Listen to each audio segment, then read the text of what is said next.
अरे नाना बाबूजी ले ले बहुत बहुत अरे बेटा, दामाद भी ना बेटे के बराबर होखेला। और जैसे सिम्पी हमार बड़ बेटी है ना, रउओ हमार बड़ बेटा है। और ये घर के रउआ अपने घर समझी। देखिए जी, रउआ ये घर के पहला दामाद है। बापूजी माई हमार दोनों बहन के ना रउआ से बहुत ज्यादा उम्मीद बा। जैसे हम अपना ससुराल में अपने सास ससुर जेठ जेठानी सबकर खुशी और सबकर ख्याल रखम ना, ठीक वही तरह आपके भी फर्ज बनेला कि आप अपने ससुराल में अपने सास ससुर और दोनों सारे लोग के अच्छे से ख्याल रखो। हाँ बाबू, हमार बिटिया ये घर छोड़ के हमेशा हमेशा के लिए रउआ के घर पे जाती है। हाँ, अगर हमारे बिटिया से कोनो गलती हो जाई तो रउआ संभाल ले। अरे रउआ कोनो संकोच मत करी। जैसे बेटा के अधिकार अपना माई पर होखेला ना, वैसे ही हमनी पर और अधिकार बा। और ये रउआ ई धर्म के रिश्ता जरूर निभाई। अरे माता जी, हम ब्याह के टाइम पंडित जी से 7 वचन निभावे के वादा कैले हैं और वचन हम निभाई। प्रॉमिस? प्रॉमिस। पलट गई नहीं तब? एक कब्बो ना हो सकेला।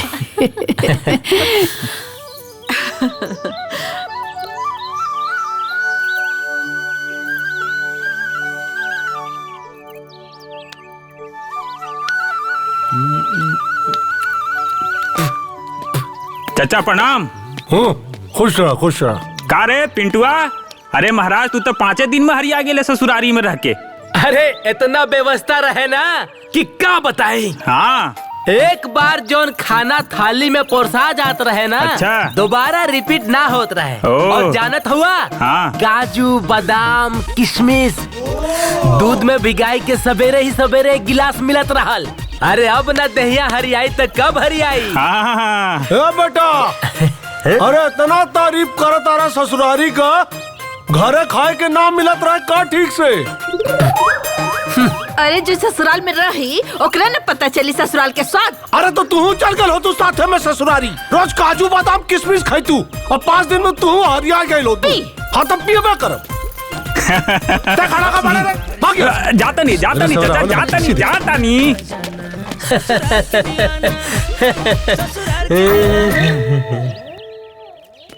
तोहनी तीनों के मनला के नाम हंसवा के रखते हैं। अरे हमनी का जाने की तोरे साली के इतना लंबा टीम बा। ए भाई, चुन चुन के बदला ले लेनी। अरे पिंटू बाऊ बा, लागत ससुरारी के पानी लाग गईल बा पूरा एकदम। अरे बेटा, तू ससुराल ही ना। हाँ। जनकपुर है जनकपुर। और इतना बढ़िया सास ससुर ससुरार मिलल बा, त पानी तोहके लागी कि हमके लागी। लाई ससुरार के लड्डू हाँ, जब इतना सुपर बत काहे न हो जाए तल्ला बनवा लेला ऊपर। हाँ, काम के न काज के बैठ के भकर भकर चापा बैठ के। ससुरारी के नाम सुन के रउआ की काहे इतना मिर्चाई लागता है? बानर का जाने अदरक के स्वाद। भागे से, बैठ के मिठाई चापाता है करता है। खले से खाई रउआ लोग खाई। खा लोगी। ससुरारी के माला चाप के उठावा। लाओ।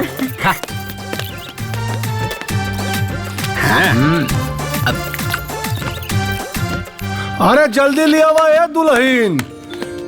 चला। जीभ में पानी आवता।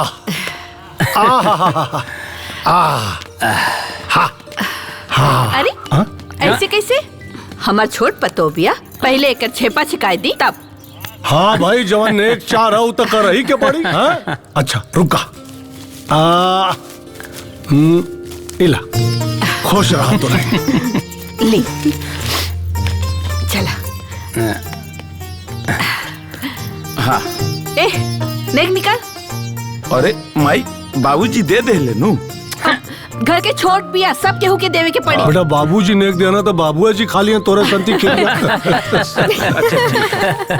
हाइला। ई कहा?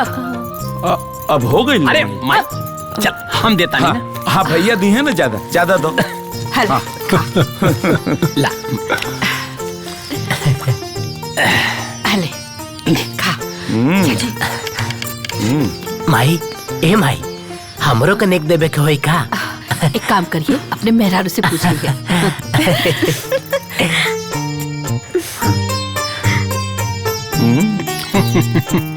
वाह बहुत स्वादिष्ट खीर बा। लागत तो समझन सब सिखाए के भेजले हैं।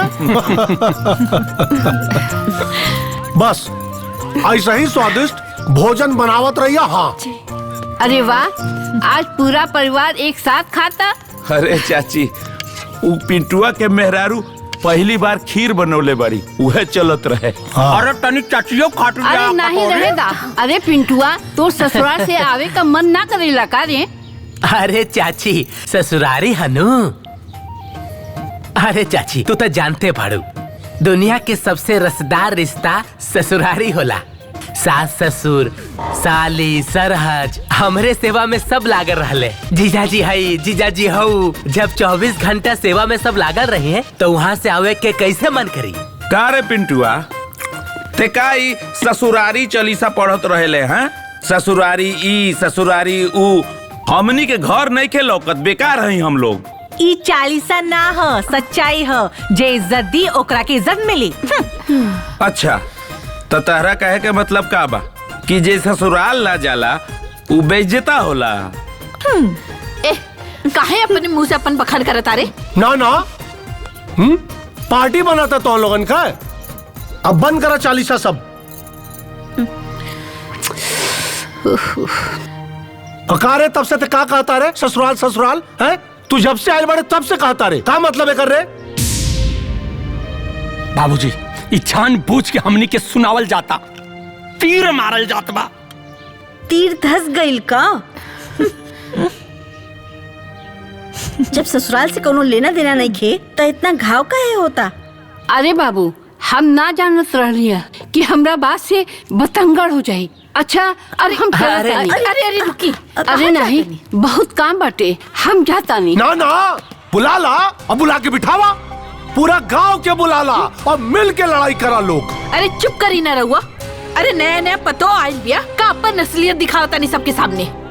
पापा हम वीडियो बना ले बानी। काहे के रे? ई झगड़ा के फेसबुक पे डाल दी। अरे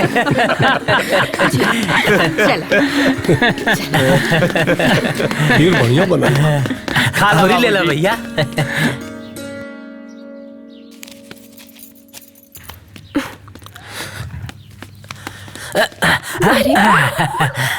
एक कौन चाल है जी?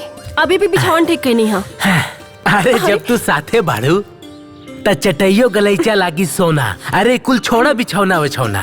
देखी जी, हमार मूड ना बिल्कुल ठीक नहीं खे। काहे? ये सब का होता रहुआ घर में? मतलब देख देख के हमारा मूड खराब हो जाता। अरे ये सब तू काहे सोचत बाड़ू? काहे ना सोची जी, ऐसा ना ड्रामा हम पहली बार देखा था नहीं। आज ससुरारी के नाम पर सब लोग हल्ला करे लगा था। अरे ये हमरा घर के पुरान ड्रामा बा। एक हमार दोनों भैया आ दोनों भौजी रोज देखा था। आ तू एकरा के फिल्म नियर देखा। हाँ? मतलब?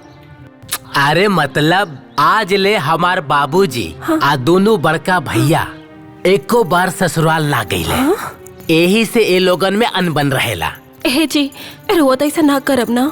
अरे तू काहे ऐसा सोचता रू? देखिए ना, हमरे नैहर वाला के ना आपसे बहुत उम्मीद बाजी। हमार माई जी बाड़ी ना रवा के अपन बेटा के बराबर ही माने ली। अगर रवा भी ना यही लोग जैसे हमरे नैहर वाला से बर्ताव करब ना तो सच बताओ तो नहीं उन लोग के बहुत बड़ा धक्का लगे। ऐसा कबो ना हो सकेला। ए रिश्ता ता ऊपर वाला के जोड़ल बा। एकर स्थान बहुत ऊंचा बा। हमरा पे भरोसा रखा।